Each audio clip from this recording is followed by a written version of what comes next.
Buonasera a tutti. Mi chiamo Nadia Piras e sono consigliere uscente di questa amministrazione. In questi 5 anni mi sono messa a disposizione della nostra comunità con impegno ed dedizione.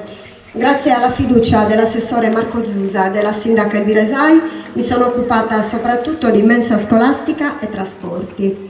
Abbiamo attivato la commissione mensa, dove periodicamente con le mamme che ne fanno parte abbiamo effettuato i controlli per accertarne la qualità.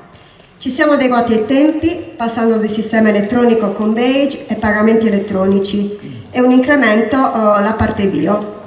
Abbiamo ricevuto con tanta soddisfazione contributi e riconoscimenti. Per quanto riguarda i trasporti, una cosa molto importante è che questa amministrazione ha continuato a tenerli gratuiti, nonostante i contributi non sempre costanti della Regione e l'aumento dei costi dovuti alla necessità del rispetto delle norme anti-Covid.